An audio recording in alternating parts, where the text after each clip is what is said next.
Welcome to the show, Brain Health Unchaining Your Pain, and I am really looking forward to this conversation with the wonderful Dr. Peter Gruenewald. Peter, welcome to the show. Thank you, Ruth. Thanks for having me. So I know we were connected through the wonderful Dr. Jenny Goodman, who's been on the show previously, through meeting her at one of the Integrated Functional Medicine conferences in London. And for those that don't know Peter, he is a GP and integrated physician working as a clinical specialist in behavioural sleep medicine. I'd really love to dive into that a little bit. And also general medicine at the University College London Hospital. He's an adaptive resilience trainer and leadership development trainer at the Saïd Business School in Oxford University, also involved in the Institute for Public Administration and also the United Nations Staff System College. He's also author of the book Manifesting Your Best Future Self, Building Adaptive Resilience, as well as others in the areas of adaptive resilience, stress and performance management, and physical, emotional, mental and spiritual health. I am so pleased that you've captured those 4 quadrants of health, which so few people do. And he feels passionate about utilising the relationship between education, psychology and medicine to improve and maintain health and to facilitate peak experiences. Wow, that's absolutely fantastic. And I'm so excited this conversation because I know when we first met, we really connected in all aspects of what we're interested in and the context of brain health. So before we start, I would love to know what you are passionate about in life right now. Well, I'm passionate about helping other people to develop and maintain their health in challenging circumstances. In times which we're experiencing now, a lot of people are really under a lot of pressure and are experiencing the hardship of life in many ways. And I am very passionate about equipping people with practical tools which help them to develop resilience and make them able to adapt to the challenges which they're meeting in daily life. And very recently, I've become particularly interested in a field where there is a possibility of joining up hypnotherapy with meditation and deep relaxation.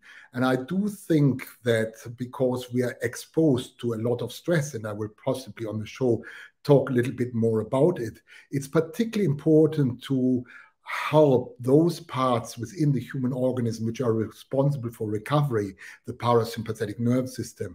And I think there is a golden opportunity through deep relaxation exercises to promote this capacity to regenerate the organism even when one is exposed to challenging circumstances, particularly because we're living a very arrhythmic life. And as a result of undermining this capacity of regeneration, we're exposed to such a host of different inflammatory diseases, chronic inflammatory diseases from arteriosclerosis to heart attack to stroke to cancer, that I believe it is important to provide techniques nowadays which actually help to combat this and to prevent these kind of conditions. Yeah, and I do think that's so important. I'd love it if you could describe to the listeners what an arrhythmic life constitutes. What do you mean by that? Yeah, I think you know that we with a core family do not really keep our meals at the same time of the day. People are entering into the kitchen, having their food whenever they want. There's no regularity anymore. There's sleep deprivation. We're going often to bed late because we have to finish our assignments or watch the Netflix film until the end. I mean, there's so many factors which really throw us out of a natural rhythmic lifestyle. But all body rhythms are interlinked with each other, and they are profoundly important for maintaining health. Yeah, for example, rhythms which we're dealing with are sleeping waking rhythm, fasting and feasting, breathing rhythm, and many more rhythms like activity and rest cycles. All these rhythms are interlinked with each other, but they're also responsible for maintaining health. And if we lose the capacity to maintain rhythm in our organism, we're bound to develop illnesses, most unfortunately. Do you know, I love that. And I think I was listening to a show with Dr. Chatterjee. I can't remember who the speaker was, but they were talking about how our different organs have rhythms. Yeah. associated with them, all the organs in our body, and Yes. often we are not in tune with those rhythms. That's right. And working against them rather than with them, particularly in the context of sleep. Yeah, that's quite right. And one of the rhythms which has become more really moved into the attention of everyone is the rhythm of heart rate variability. Nowadays, nearly every good smartwatch will measure heart rate variability, and with the help of heart rate variability, we can measure, for example, sleep phases, but are also able to assess health risks and health potentials. And most interestingly, heart rate variability is one of the most reliable predictors of ill health and even deaths in statistics. Wow. It is a very highly correlative predictor, completely unspecific, but really highly predictive, because in a recent heart study, the reframe study, which has been conducted in Massachusetts in the USA, a very large heart study, we found that heart rate variability declined 8 years before the development of very serious illnesses such as stroke, major depression, heart attack, and cancer. And we do know that this is very correlative. So I think the idea nowadays is to actually provide techniques which help to train heart rate variability, because heart rate variability is a measure for the flexibility and adaptability of our organism. I mean, in the context of heart rate variability, we're looking at the amount of fluctuation we have between the high and the low of our heart rate, aren't we? Yes, that's right. It is actually the changing pace of our heart, because I think the word heartbeat is quite misleading, because beat means the repetition of the same interval over and over again. But in fact, when we're healthy, we've got a constant variation, a rhythmic variation, having our heart constantly speeding up and slowing down. And that's something good. It's a reflection of a rhythmically adapted organism, which actually maintains health. And when this heart rate variability disappears, it's an indicator that the other body rhythms are also not really functioning that well. Wow, wow. And what have you noticed? You know, you mentioned how we're in this arrhythmic world at the moment. What have you noticed in the context of the patients that you serve, or the clients that you serve? What have you noticed has been a significant change over the last few years in terms of the heart rate variability studies you've done, and also what you've observed in terms of chronic illness? I can't really judge this so much really accurately, and I would be very cautious to making any statement about it. But I do think there are two different features which we find when we look at heart rate variability and measure it over 24 hours. One is that we can respond to stress with a so-called fight or flight response, which is an activation of the sympathetic nervous system, which prepares us and makes us ready for becoming active. It drives our heart rate up. It raises our blood pressure, for example. It pushes the blood from the brain into the periphery, into our muscles. And we've got an opposite tendency, which is a freeze, flop, and fold response to stress, which makes us numb and detached. We put our head down and we hope that the problems which we're dealing with will pass by themselves. It actually basically paralyzes our will. And these two different opposite responses of our autonomic nervous system are reflected in heart rate variability measurements. Wow. And we usually have a tendency to actually go more into the one or the other direction. Or we may also find a combination of both. And because there are two very distinct stress responses from a physiological point of view, there also need to be really different interventions, because depending on whether we actually are dealing with a dominance of the sympathetic nervous system or the parasympathetic nervous system, which usually is responsible for regeneration and recuperation, we will use different types of techniques in order to help people to manage their stress on a physiological level. But of course, stress is also psychological, and in some ways a spiritual phenomenon and a mental phenomenon, as are resilience. Yeah, do you know, I love that, and I'd love to dive in to those four aspects of health that you mentioned: your emotional, your physical, your mental, and your spiritual resilience. But before we do, in the context of your life's journey, what is optimal brain health mean for you personally?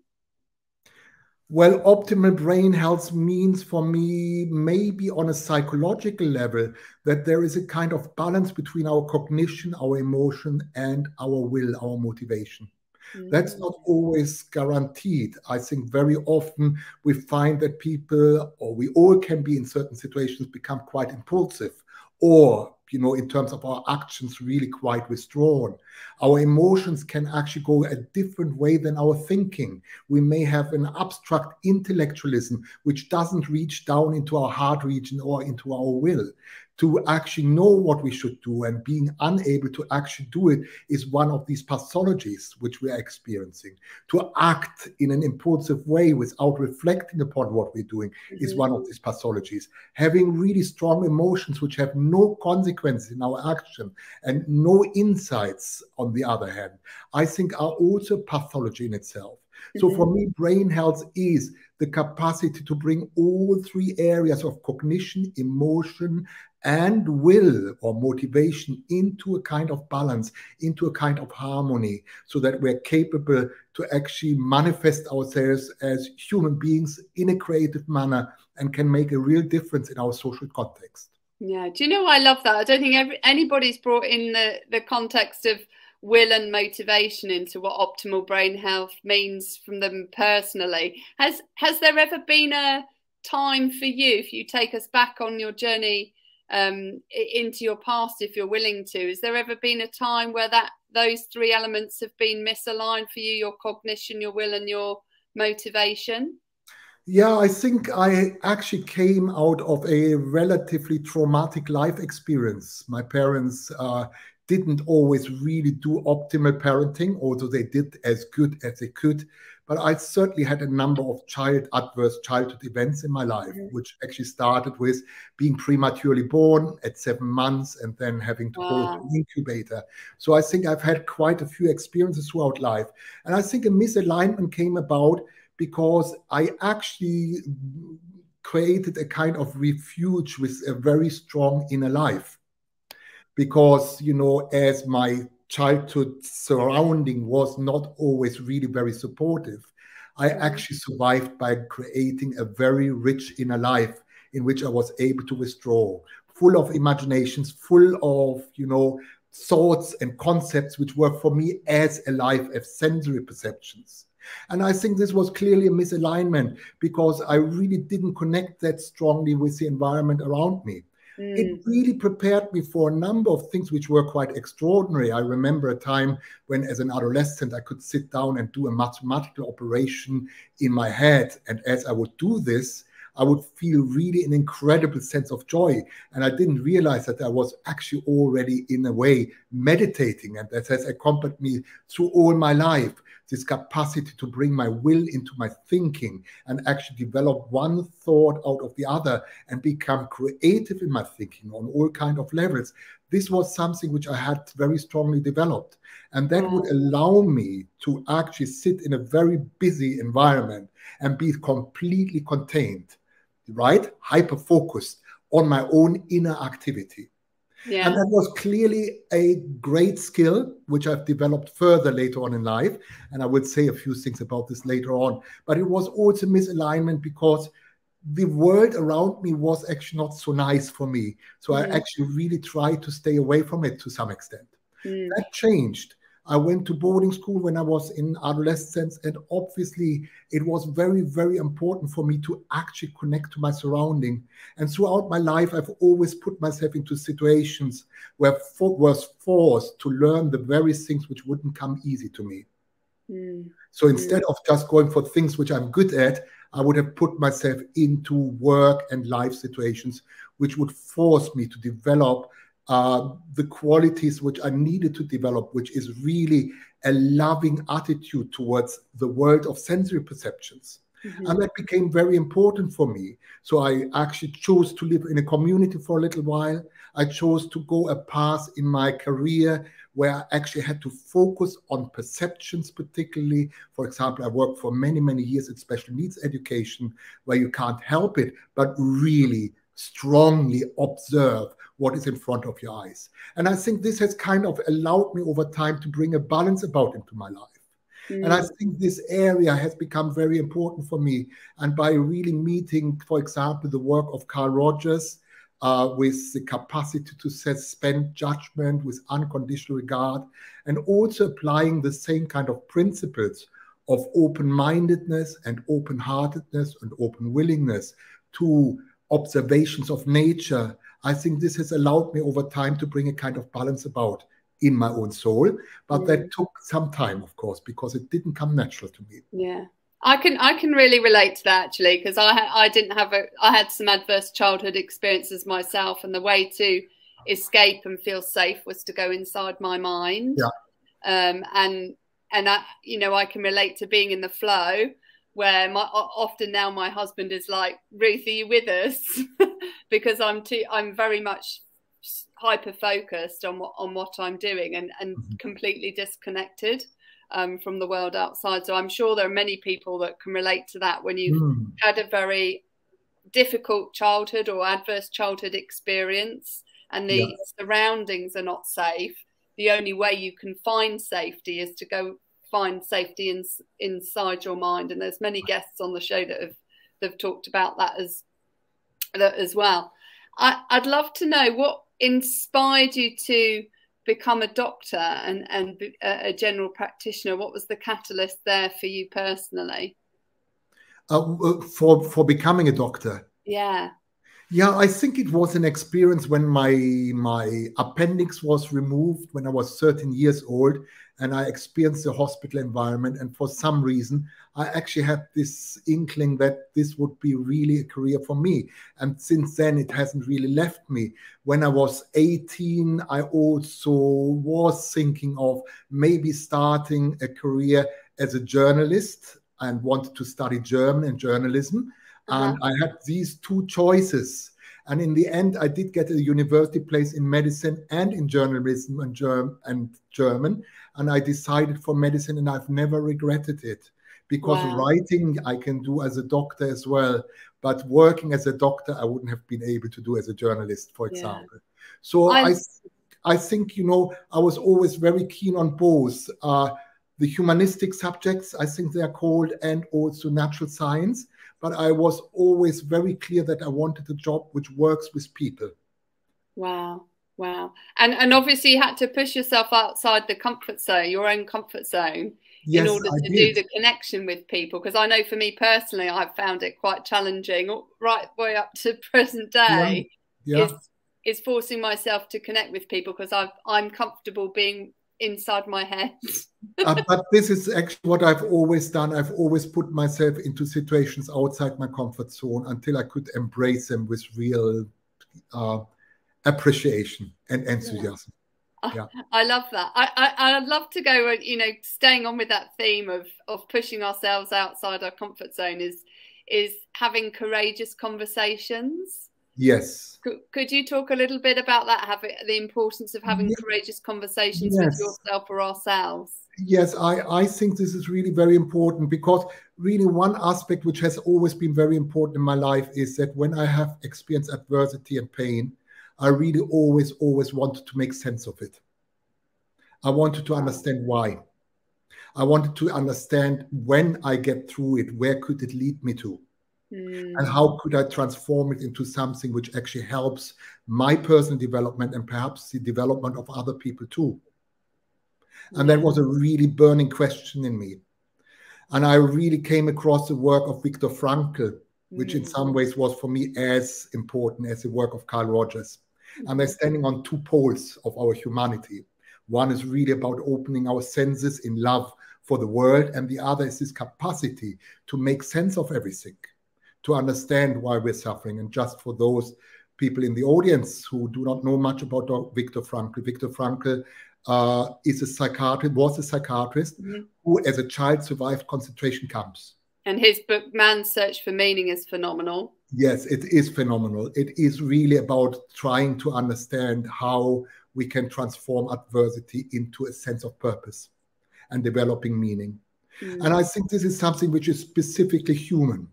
It's not a skill which we find in the animal kingdom.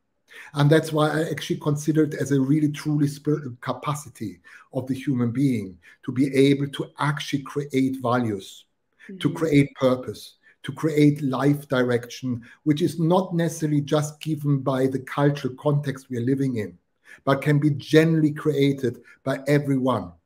And I think one of the tools of doing this is the courageous conversation with yourself. Because in the courageous conversation with yourself, you're actually going inside your inner voice and use it as a means of aligning how you feel and what you think and what you want. So it's I love that. Sorry? Oh, no, I love that. I think it's so important, and we often don't have enough courageous conversations with ourselves, and often we don't even have any conversation with ourselves. Yes, and you see often the conversation which we have with ourselves are incredibly fragmented. Oh dear, why this? Not me again. You know, these snippets of short, you know. It's like text messaging without any... messaging, exactly, completely fragmented. People often think, you know, that a conversation with yourself is like thinking something through, and there is a similarity.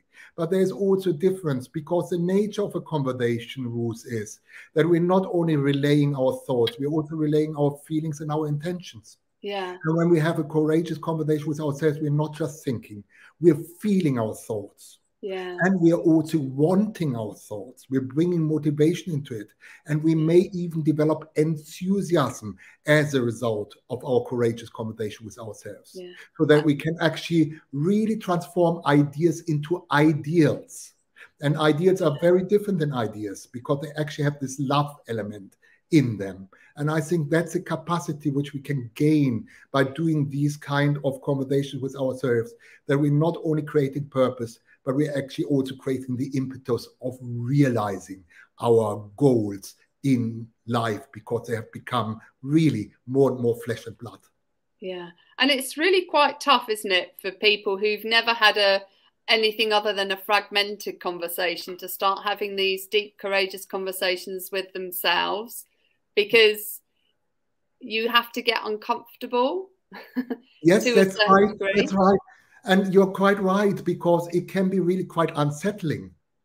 Because in this process of having conversation with yourself, you may meet the doubter. You will never get there. Why do you even start thinking about it? How are you going to manage with all the adversity which you may find on the way? Just think of the risks.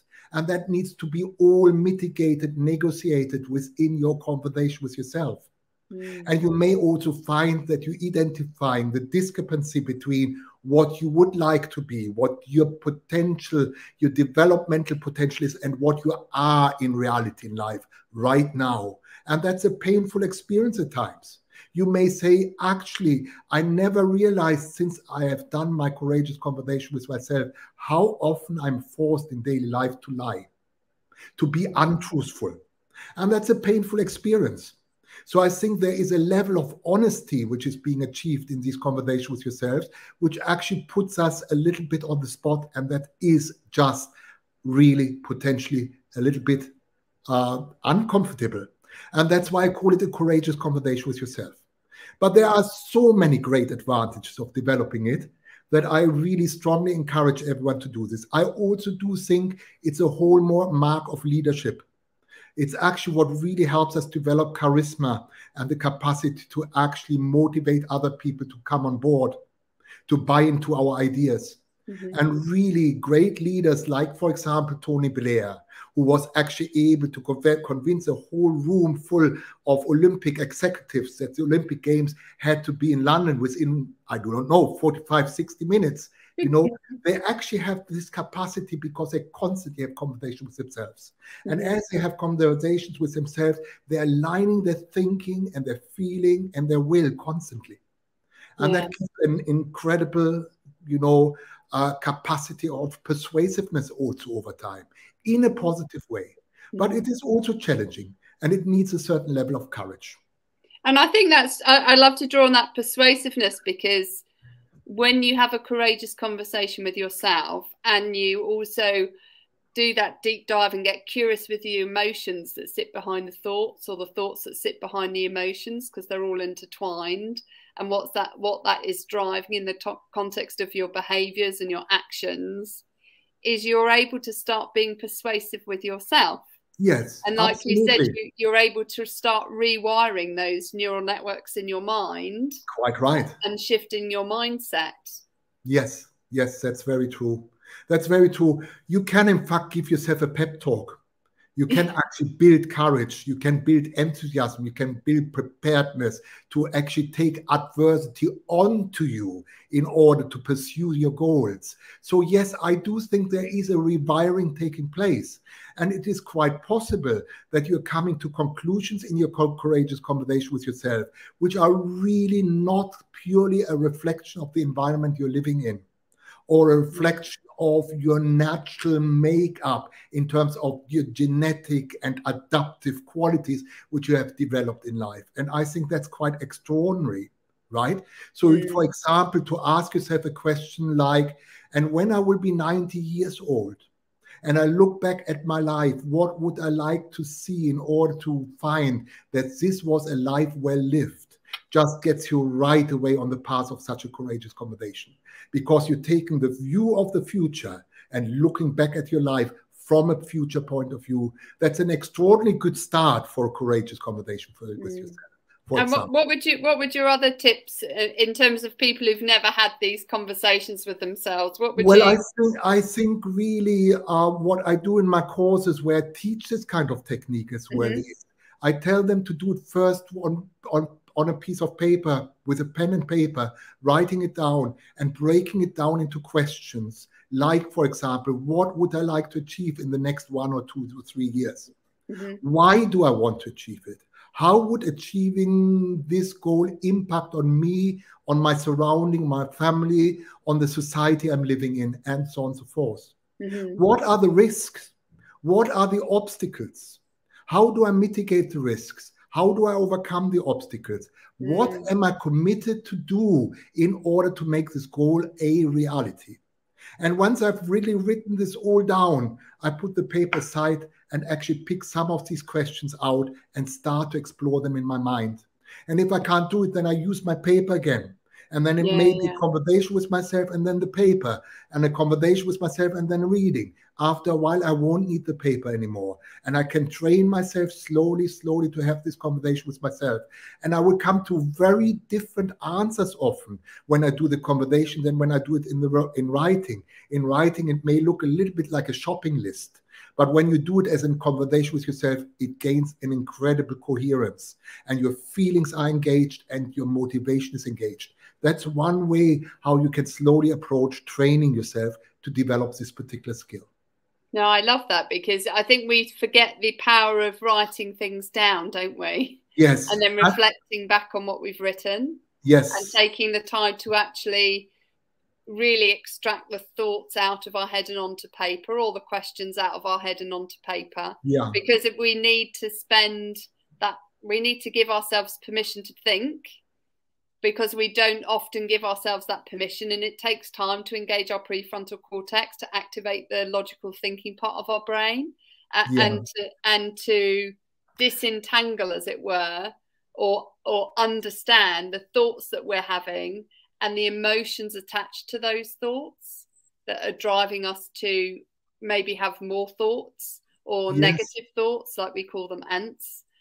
From a brain health coaching perspective, automatic negative thoughts that are running in the back of our mind. And if we don't take that time to check in, like you said, the doubter can come to the fore in the courageous conversation. If we don't take that time, they're always going to be running in the back of your mind. Absolutely. You see, that's why I also integrate elements like worst credible outcome and best credible outcome, because that allows you to actually really give, a way for your fears, your anxiety, your frustrations, your anger, and so on and so forth. That's the moment where we can actually face it head on. And I think it's really then in the end a kind of thinking. I sometimes call it hard thinking. And that sounds really a bit absurd, because we always think we're only thinking with the brain. But I think we can engage, you know, the nervous system of our heart and the nervous system of our guts as well in the thinking process. Do you know, I absolutely agree with you there. And we don't do enough of it. Yeah, that's true. That's true. So we have got the abstract thinking. There's so many different thinking qualities, aren't there? There we have got the abstract thinking, but then we've also got this thinking, which is actually more of a contemplation, more of a conversation.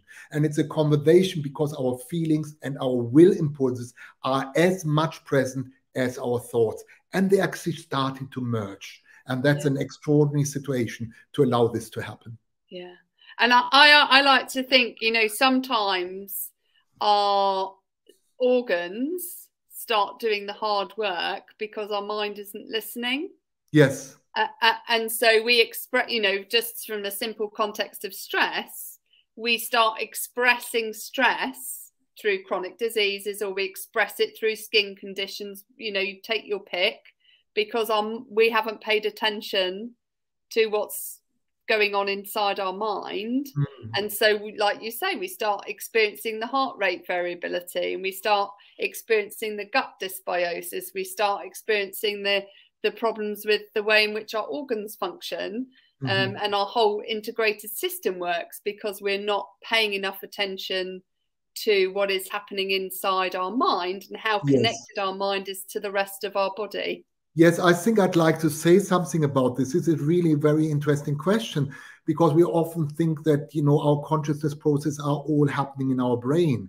But in reality and truth, it is actually the interaction between our organs and our brain. Just to look at our posture, if our posture is not upright, we're actually feeling and perceiving very differently than when we actually have a well-toned body, for example, in a particular situation. Our emotions reflect in our posture, but our posture also influences our emotions. And I think, you know, when I started medicine, and this will tell you how long ago this was, that was a very long time ago, we actually, in fact, we were the last group of medical students, a subject which was called psychosomatic. And we had to study a book of 600 pages about psychosomatic conditions, how organic diseases manifest within, you know, our consciousness, and how consciousness impact on our body. Now, this subject was eliminated. And what we find nowadays is that the body is left to the doctor and the mind is left to the psychologist. And that, in fact, is very unfortunate, because, of course, mind and body are a unit. And every single organ in our body contributes to our consciousness. We couldn't really unfold our willpower without our liver functioning reasonably well. As soon as someone suffers with hepatitis, it's not just a fatigue, it's a fundamental lack of willpower, which is associated with liver disease very often, for example.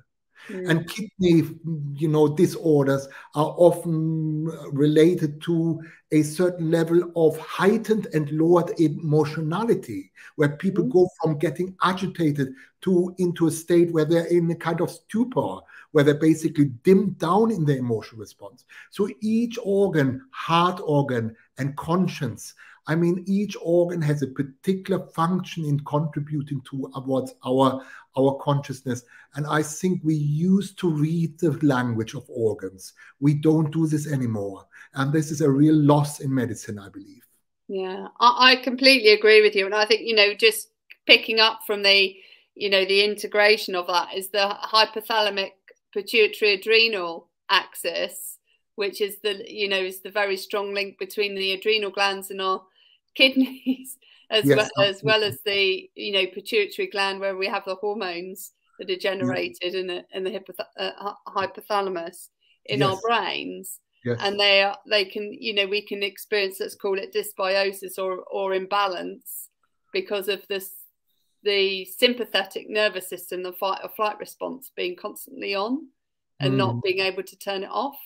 And I don't think people realize necessarily how intertwined all of our systems are, and how when we can have those courageous conversations, when we can start unraveling what's going on within our psyche, and also start unraveling what's going on within our bodies, is we can reach a much more harmonious state and balance that is necessary. So I'd love to dive into that a little bit more, but before we do, I'd like to dive into the 5 pillars of brain health and just do a quick fire question on the fun facts, where F is for actions, F is for feelings, A is for actions, C is for connections, T is for thoughts, and S is for surroundings, and that makes up the 5 pillars of brain health.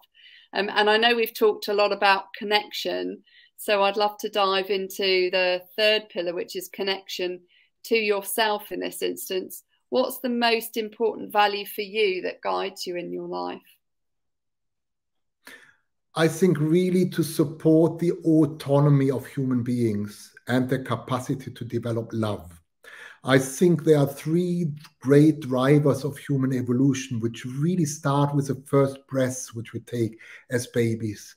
And these 3 drivers are autonomy, love, and mastery. And I'd like to really specify this. There are milestones of development of autonomy, which are the foundation for the development of personal liberty or personal freedom. And it starts with a child learning upright walking and learning to discriminate between me and you and here and there. And then the terrible 2, where the child basically stamps with a foot and says, no way, I'm not going to do this, right? And then again at 9 years, you know, when we as children suddenly have thoughts like, are we really the children of our parents? Maybe they have mixed us up after all in hospital. These surely can't be my parents. And, you know, then entering into puberty and becoming rebellious to some extent, and then becoming of age. These are all milestones of autonomy development, which go on and on and on. We're becoming people in our own rights and not just a reflection of our own environment.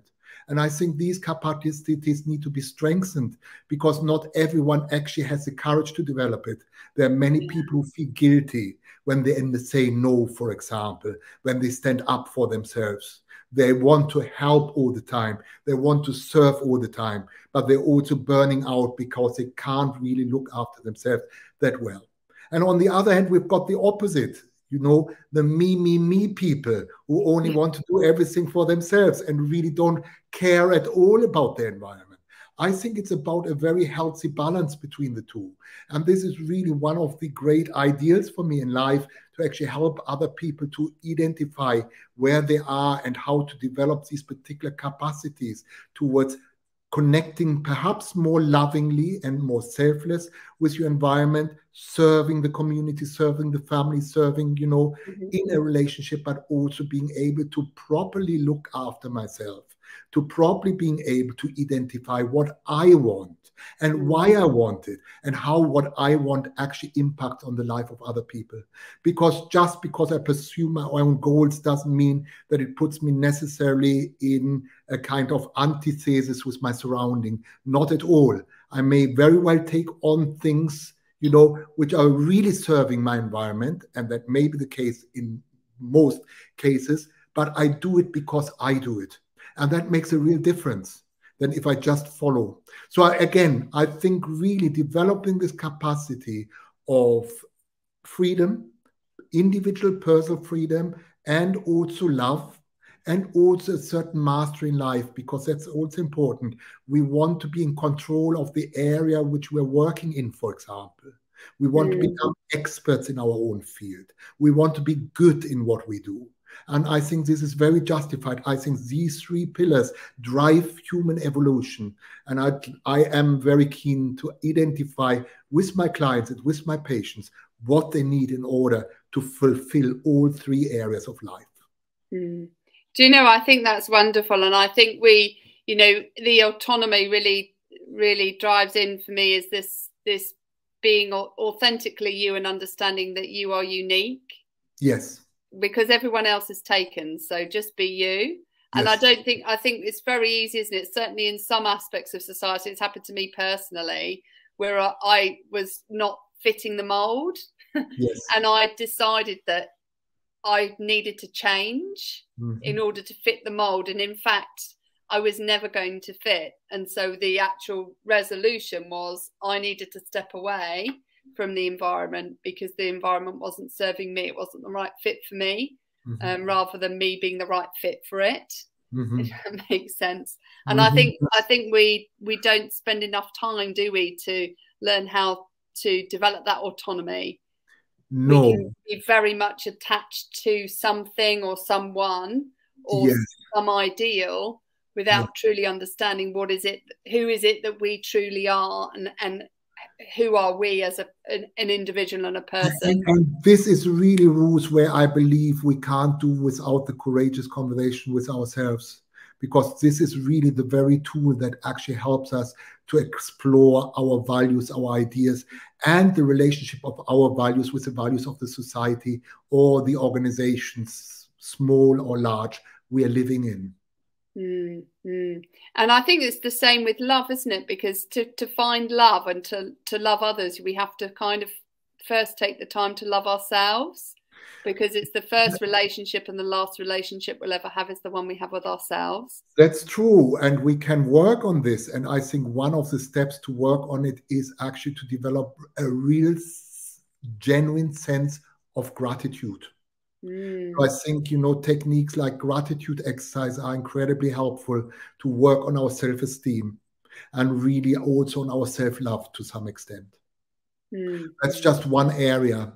But I do also think that there is really a particular quality towards being able to suspend our judgment with unconditional regard, as Carl Rogers has taught it to the therapists, but which is not just only a therapeutic quality. Yes, it is therapeutic, because anyone who's being listened to with unconditional regard and with suspended judgment will thrive in such a relationship.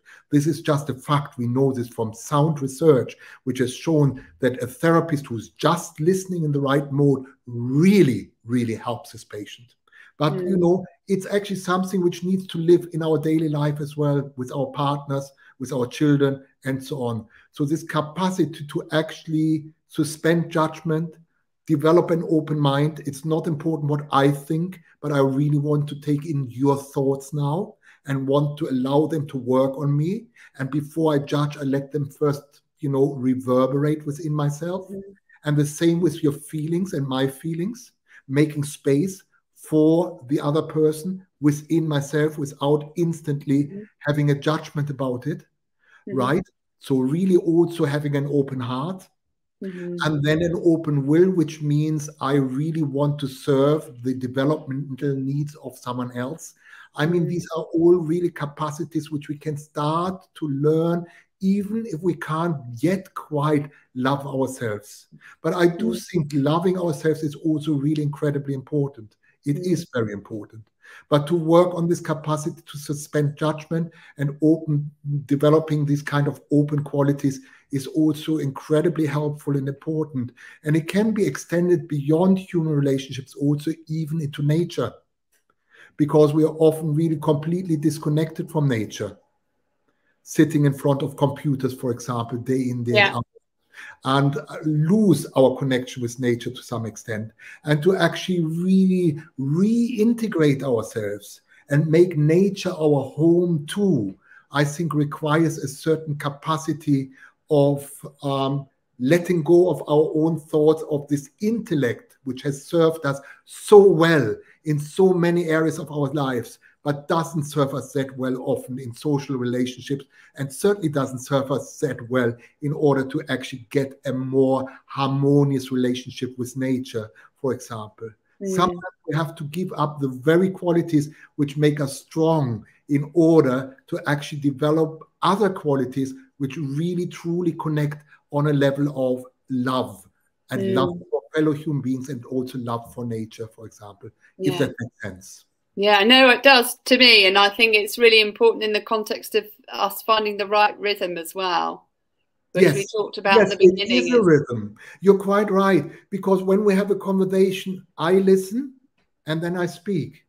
And then I listen. And as I listen, I take in, let reverberate, process, understand, and then I answer. And this kind of conversation where I'm with you and then with me, listening to you and then processing, listening, processing, is in fact a rhythmic process. It is a rhythmic process. And it's not, I know we keep sometimes interrupting ourselves and we kind of break that rhythm, don't we? Yes. But it's much easier to have a conversation, isn't it, when you are in rhythm with one another. Yes. And you're taking that time to pause and reflect and listen, and pause and reflect and listen back, because you are working with, you are connecting with one another at an emotional level, because you're not just listening to the words that people are saying, but you're feeling the emotions that people are expressing at the same time. And I think I love the fact that you mentioned open-mindedness. Is this importance of being non-judgmental, because when we create a judgment, we immediately put a wall up between ourselves and the other person, so that connection is broken. So we no longer have that rhythm, because it's like putting a buffer in when you're trying to play a musical instrument. Yes. And it dumbs it down, doesn't it? Yes. And it is really surprising, you know, in my workshops, I often have executives and leaders who are actually in small groups starting to practice, you know, this suspending judgment with unconditional regard. And they come sometimes out of these meetings are baffled really about the intensity of the experience. And sometimes you hear things like, you know, I've worked with this person together for the last 10 years, but I never knew what made him tick. And now I really, really understand. And this is just an incredible blessing to actually be able to understand someone else really in depth, and practicing these kind of techniques, being open-minded and also open-hearted, is an extraordinary chance to develop in-depth relationships with each other. Of course, in some environments, this will be very challenging and difficult and maybe even inappropriate. But there are plenty of situations in life where this can actually really bear incredible fruits too. I absolutely agree. And I'd love to dive in. So I know we talked about emotions at the beginning, and I'd love to dive into how you help people neutralize negative emotions so that they are coming back into balance with themselves and reactivating the parasympathetic nervous system rather than their fight or flight sympathetic system. Yes. Well, this is really very interesting, because there are two different qualities which we're dealing with physiologically. One is the physiology of relaxation, and the other one is the physiology of engagement. And physiology of engagement means what actually happens in our autonomic nervous system when we are in the zone, when we're having peak experiences, when we're really good at what we do, and we do it out of our heart, and we're not only fully switched on and alert and mobile and flexible, but laid back at the same time. This kind of flow experience goes hand in hand with a simultaneous activation of sympathetic and parasympathetic nervous system, which actually go into an optimal rhythm. And this is facilitated by positive feelings, positive emotions. And if you ask, you know, this psychological association, the Association of Psychologists in America, what is really the key quality of resilience, they will actually say at the heart of every resilience is emotional resilience. It's the capacity to regulate emotions and to shift from negative emotions to positive emotional states.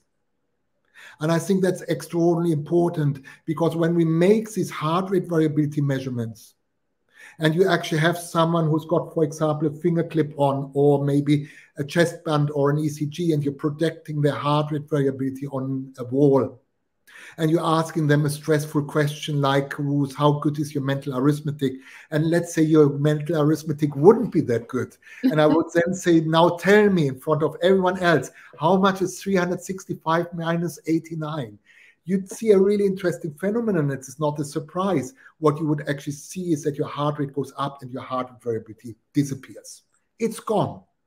But then if I tell you, sit down and just think of your favorite pet animal and how it's sitting on your lap and you're stroking your dog, for example, if you should have a dog, a pet animal, you know, by actually developing these emotions of love, these feelings of appreciation, of gratitude, of joy, you instantly see really nice sinus shapes speeding up and slowing down of heart rate, real heart rate variability.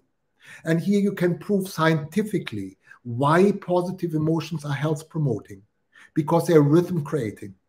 Negative emotions do not create rhythm. They actually take rhythms away. And in fact, we're speaking about negative emotions, but I really do need to qualify this a little bit, because any psychologist will tell you there is no such thing like negative emotions. And they're quite right. Because if I'm really, you know, close to a very busy road in London and a lorry is approaching and I'm not frightened to be run over, I may not even survive. So really anxiety, fear make us cautious. And anger is a powerful emotion. It doesn't. And anger is a really important emotion, because how are we going to deal with injustice when we can't get angry, right? So none of these emotions is wrong. They're really, really good. But the problem arises when we get stuck in them, when we constantly feel anxious, when we constantly feel angry, and when we're taking the emotions to situations where they're not anymore appropriate. Yes, it's quite appropriate that I'm angry when my neighbor, you know, attacks me, for example, because it's also a way of defending myself against, you know, maybe some offensive behavior. But when I then come into my workplace and I'm still angry and I'm then starting to shout at, you know, the people I'm working with because I can't snap out of the situation, then something has gone seriously wrong. And that's really where we become ill, because we're getting fixed in certain emotional states. And unfortunately, we're not even always aware of them, because a lot of those emotions are really even subconscious. Our environment is often more aware of what we feel than we, right? Because other people pick up the signals. And we don't appreciate it until we may not even know. We may not even know. So I think one of the most important things in order to deal with these emotions and transform them, because I think this is what cultural activity is about, to taking these elementary emotions with which we are born with and transform them into higher feelings, which we can only either develop through social interactions or through self-education. And with higher feelings, I mean more complex feelings where emotions are mixed with thoughts, like compassion, like enthusiasm, like appreciation, like gratitude, which we're not born with. We're not born with them. We're born with anxiety. We're born with fear. We're born with anger. You understand what I mean? I do. I mean, we're born with rudimentary emotions because our cognitive brain has not developed. No, exactly. In order to get these higher emotions or feelings, as I described them, we have to develop our brain. And, you know, then thoughts and motivation is already involved as well in developing these kind of qualities. But I do think, you know, this is not only a hallmark of health, that we're capable to shift from negative emotional states to positive feelings, because this is reflected in increased rhythmic activity of our organism, which is profoundly health promoting. But it's also a task of cultural development to be actually able to and capable to do this. And this should actually be facilitated in schools. But it's not always. It's not always. Okay, when you actually go to a Shakespeare play, you are educated in this way, because, you know, you actually see the Shakespeare play and you see what greed can do to you and what anger can do to you. And you're going through a kind of cathartic process because you're experiencing these emotions and their impact. And you see to some extent, perhaps, how it impacts on you. And you start to reflect and you ask yourself, do I want to live my life that way? And how can I turn it into a different direction? You know, drama used to be the preparation for the Greek initiation process. It was really in the temples that drama would be actually used as a means for the catharsis, for the transformation of the human soul, for the purification of consciousness. And I think it's a really good way of doing this. So I'm not saying it's not happening in schools. It's happening in schools as well, but not enough, I believe. I think we need to put much, much more emphasis on this capacity to shift emotional states. So how can we do this? I think the very, very first step is to become aware of our emotions. Yeah. Because if they're purely subconscious, we can't deal with them. So how do we become aware of it? It's very, very simple. It's about taking a genuine interest. It's no more than that. Just asking myself, and how does it make me feel now? And how do I feel now? And how do I feel now? And when we're not used to it, and because we're not used to it, because in school, when we would go to our teacher and say, I don't feel like doing my homework, they would say, get on with the job. I'm not interested what you're feeling, right? I mean, we're not really educated to listen to our feelings unless we're trained as therapists, perhaps. Yeah.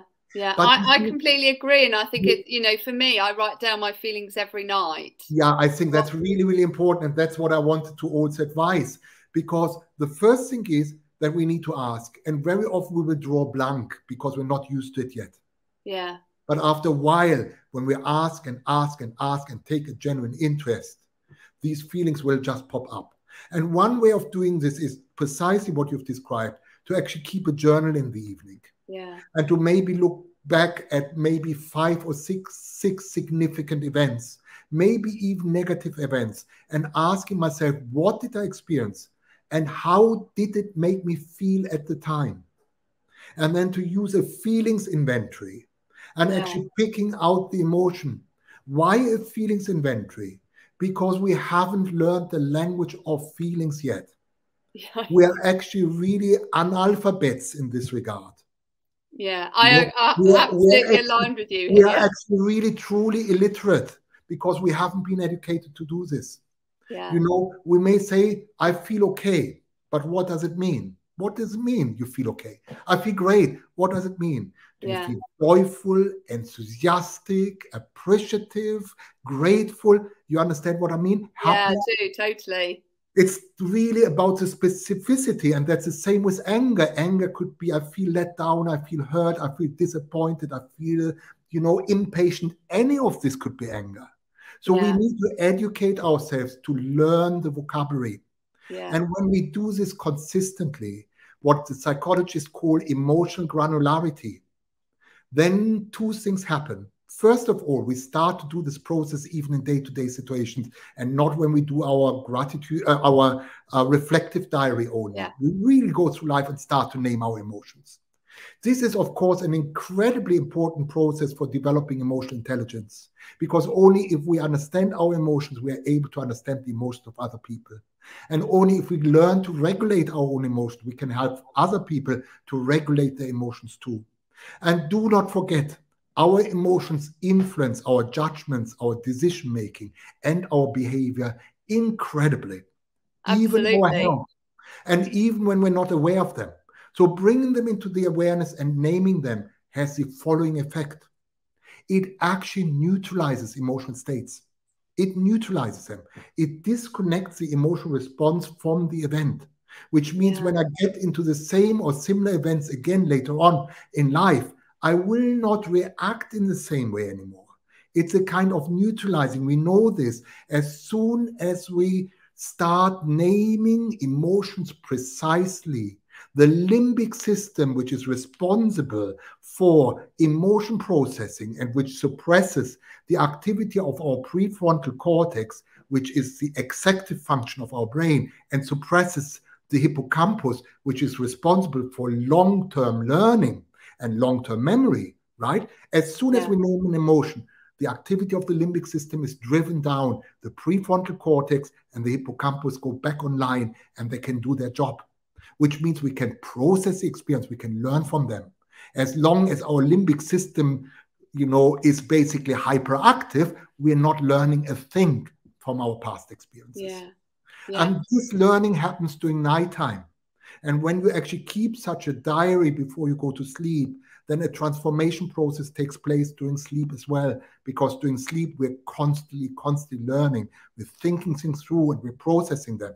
And if we've done this preparation, which I've just described, to name the emotion which are associated to certain experiences, you know, we're actually really, really supporting this process at night to learn from our experiences and to be able to deal with certain situations next time, you know, with our wise mind, much more intuitively, much more in tune with the situation. So it's really quite helpful to do just this part of the journaling technique, because it helps really a lot. But one thing I wanted to also say, Ruth, if I may, very quickly. Absolutely. And that is the following. Did you have lunch today? I did. Yeah. I did. Can you just remember for a moment what it was like to have lunch? Just remember it. Yeah. So how do you experience your memory? Do you see yourself from outside, sitting at the table or standing in the kitchen? Or are you inside your body looking through your eyes onto your plate? I'm outside my body. Okay, so Ruth, do me a favor and just remember as vividly as you can what it tasted like, your food. It was very delicious. I had eggs on toast with avocado, and it was smooth. Nice, good. And how are you experiencing yourself now? Still outside or inside your body? I'm inside. Yes, you see, so you've shifted perspective. Now, this is more important than we think, because you see, there are two ways of how we can deal with memory. One is reviewing, and the other one is reliving. Oh, yeah. And both are distinctly cathartic. But I do think in order to relive emotions in an appropriate manner, we'll have to have therapeutic techniques. And we may actually have to have even a therapeutic environment, particularly when we're dealing with real severe trauma, because everyone knows that when we go over traumatic events in our life again and relive them, we're making them much worse. So the safest way of processing, which by this way is no suppression at all, it's also a true way of processing past experiences, is by reviewing things. So this is what I'd like to describe. I often compare this with a ballroom.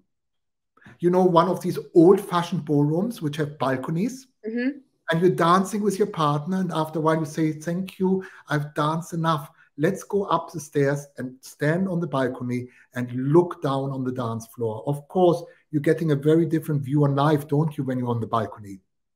Because you're seeing your friends and you see where the music plays, and you know lots of things which you couldn't see before, right? And now imagine that you would do something really weird. You would not only see your friends dancing, you would see yourself dancing while standing on the balcony. And you'd say, this is absurd, that can't happen. But when you told me about what you experienced with your lunch, you did precisely that. You, Ruth, were seeing yourself, Ruth, in a picture one step removed. So you were actually on the balcony. And I think that's really, really important to understand, that life either pushes us on the balcony without us wanting to be there and entraps us there, or it may entrap us on the dance floor and we can't step out anymore. And really what is so important in a coaching process for resilience is that we need to learn to take this into our own hand so that we're not pushed around anymore. That we decide whether we're on the balcony or whether we're on the dance floor. Not life, we. Whatever comes towards me, I need to be able to identify where I am right now. And I need to know, do I want to be there or not? Now, with a journaling technique, which looks back at past experience and asks, how did I feel at the time? I distinctly train myself, even with increasingly difficult situations being reviewed, to learn to keep this inner distance, to be my own observer, to be on the balcony and keep myself safe. And that's incredibly important to learn that. Yes, it's important to come down and reconnect. And this is really the second part of the diary, where it's about gratitude diaries. You know, gratitude journals are incredibly effective because they allow us to dip into the resourcefulness of our brain. You know, when we want to solve problems, complex problems, we can't do this in a state of fear that well, usually. But when we actually basically go into a positive emotional state, not only our heart rate variability increases, but the brain-heart connection will activate certain areas of our brain, which allows us to dip into creative problem solving. And we need to really learn this to some extent, because our critical mind is critical after all. And it's wonderful that we have a critical mind, because that allows us to discard, you know, all those things which are not relevant and focus only on the really important things. But for social life, critical mind is not that good, usually. For the relationship with our partner, for the relationship with our children, critical mind is not quite as useful in most situations. I think what we really need to actually develop is not only an open mind, but also an open heart. And gratitude is a really good school for love, a preschool for love, for appreciation, even to some extent for compassion. And we know that people who do practice gratitude exercises are really looking after themselves better, because their self-esteem improves, their happiness improves. And to systematically practice this every evening after you've done your review will actually gear you up to go through life and ask yourself, is this something for my gratitude diary tonight? And how about this? And how about that? And suddenly we're becoming aware of all those things, which are actually fundamentally really good in our lives, despite all these horrible things which we're experiencing as well. And that creates a very different balance and a different level of happiness. And really what we're talking about is not just a list of things we're grateful for, but really a kind of integrating between thinking and feeling. What I mean is writing down one thing I feel grateful for and 5 reasons why, rather than listing, yes, I've got a new guitar, and yes, the car is beautiful, which I've just bought recently, and, you know, and so on and so forth. Yes, so I think that's another really very important thing to basically complement the review diary, the review journal, and this capacity to basically name our emotions with something which then helps us to shift from the neutralizing of negative emotions to the active creation of positive emotions. And at some stage, we will be able to put it all together. And that I call reframing negative situations. It means even when we go through adverse circumstances, we're making ourselves aware of the emotions, we're naming them, we're neutralizing them, and we're then finding benefit in this particular situation and shifting into a positive emotional state. And that can actually fundamentally contribute towards developing a strong resilience, even in adverse life circumstances. And it comes back to your point, you know, with Viktor Frankl's work, which was Man's Search for Meaning, is finding meaning in those moments in life. And, you know, I've been through some, we've all been through adverse experiences, is, you know, understanding where you can draw meaning from it. And you can't take the time to find the meaning if you don't take the time to do that deep work and have those courageous conversations and get curious with your emotions, not furious with them.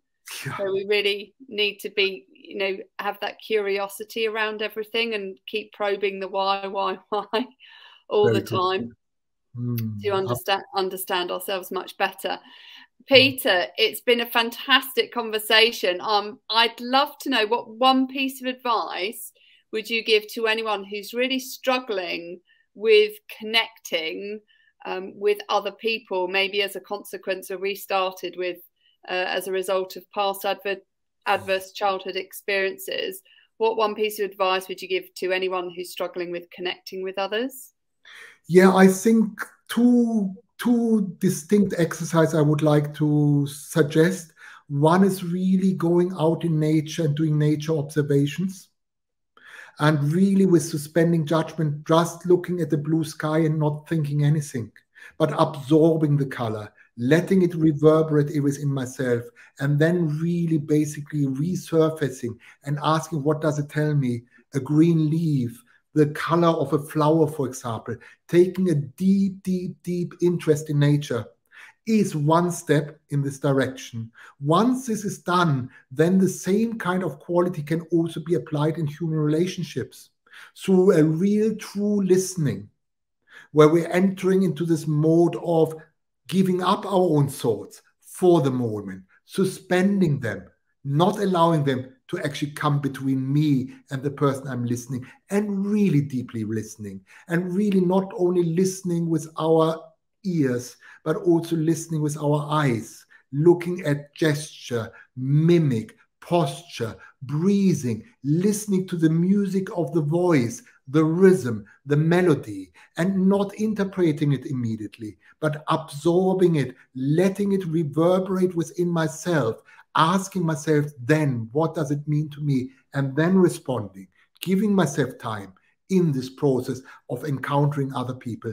I think these are two exercises which can really, really be helpful to overcome loneliness, as we may experience it really in a technological time where, you know, fake you know, identities are being built on Facebook, and we're actually communicating more with a kind of image which doesn't really quite reflect us and doesn't reflect the other person, towards really more authentic and true relationships which are built on love and togetherness and understanding.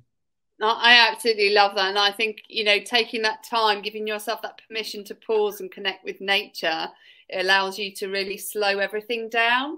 So you can reactivate your parasympathetic nervous system and calm your mind down. So when you do go into a conversation in an environment that is more heightened, you've already connected at a calmer level. So I think that's really great advice.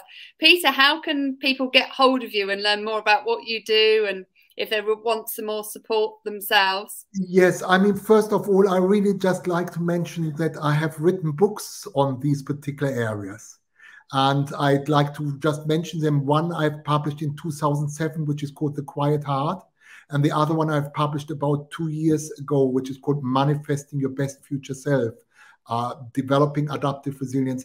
Then I'm running courses also on meditation and, you know, resonant frequency training, coherence training, and also self-hypnosis. And I think these workshops you can find when you go onto my website, which is actually named there, www.masteringlife.com. And then there's also a possibility to actually contact me on my clinical website. Yeah, Peter, it's been an absolute pleasure. Thank you so much for sharing your wisdom in the context of connecting with ourselves and also connecting with others. It's been a real pleasure. Thank you for coming on the show. Thank you very much for having me. You're most welcome.